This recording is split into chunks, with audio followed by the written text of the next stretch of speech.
শ্রদ্ধা যখন প্রদীপ জ্বালিয়ে পুজো করতে যাচ্ছিল তখন কীর্তি এসে প্রদীপের আগুন লিভিয়ে দেয়। হ্যাঁ বন্ধুরা, তোমরা ঠিকই শুনেছো, আবার চলে এসেছি তোমাদের মাঝে তোমাদের জনপ্রিয় নাটক ভাগরেখা নাটকের 432তম এপিসোড নিয়ে। তো বন্ধুরা, 432তম এপিসোডটি দেখার আগে তোমরা যদি এই চ্যানেলে নতুন দর্শক হয়ে থাকো তাহলে চ্যানেলটি এখনই সাবস্ক্রাইব করে এসো। তাহলে চলো বন্ধুরা, শুরু করা যাক। অভয় যখন জেলের মধ্যে একা একা বসেছিল তখন অভয় রোশনির কথা ভাবছিল। আর তখন অভয় বলে, শ্রদ্ধা আমার সাথে এই কাজ কখনো করতে পারবে না। অভয় শ্রদ্ধার কথা ভাবতেই পুলিশ স্টেশনে আসে শ্রদ্ধা। তখন অভয় বলে, তুমি এখানে কেন এসেছো শ্রদ্ধা? তখন শ্রদ্ধা বলে, তুমি কেন বরুণের দোষ না দিয়ে নিজের ঘাড়ে দোষ তুলে নিলে? অভয় ও শ্রদ্ধা দুজনেই কথা বলছিল। আর অন্যদিকে অভয়কে সারানোর জন্য অভয়ের বাবা বাড়িতে উকিলকে ডাকে। অভয়ের বাবা বলে, আমার ছেলে নির্দোষ, তারপরেও আমার ছেলেকে ধরে নিয়ে গেছে, আপনি তাড়াতাড়ি আমার ছেলেকে ছাড়িয়ে নিয়ে আসেন। অভয়ের মা বলে, আমার ছেলেকে পুলিশ ফাঁসিয়েছে। তখন রোশনি বলে, আমি অভয়কে ছাড়িয়ে নিয়ে আসব, অভয় নির্দোষ। অভয় তার ভাইকে বাঁচানোর জন্য অভয় তার নিজের দোষ নিয়েছে। অন্যদিকে শ্রদ্ধা অভয়ের কাছ থেকে চলে আসার পরে শ্রদ্ধা ঠাকুরের কাছে প্রার্থনা করে।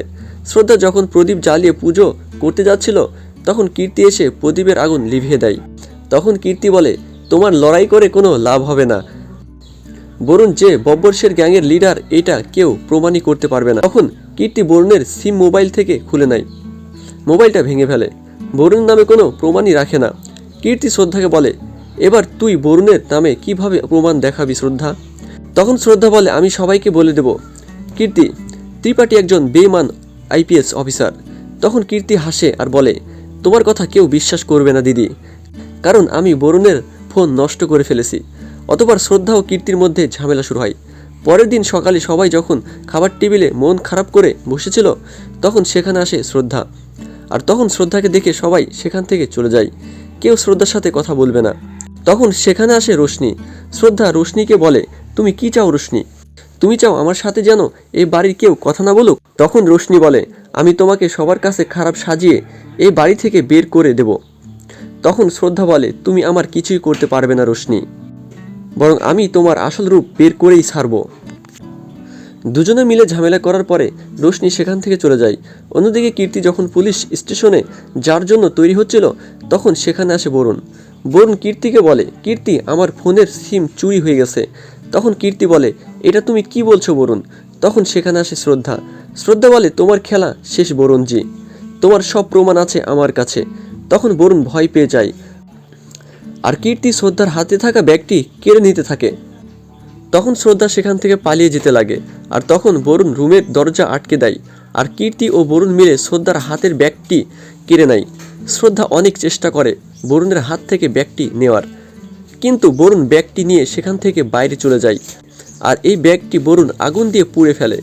তখন কীর্তি দেখে ব্যাগের ভেতরে কোনো কিছুই ছিল না।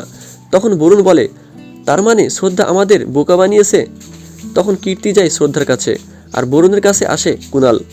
কুণাল বরুণের সাথে প্ল্যান করে অভয় যেন জেল থেকে বের হতে না পারে। তখন বরুণ ও কুণালের কথা শোনে, শ্রদ্ধাকে মারার প্ল্যান করে কুণাল ও বরুণ।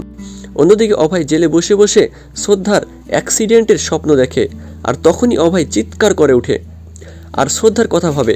ওইদিকে কুণাল তার গুন্ডাদের নিয়ে শ্রদ্ধাকে কিডন্যাপ করে। তাহলে কি এবার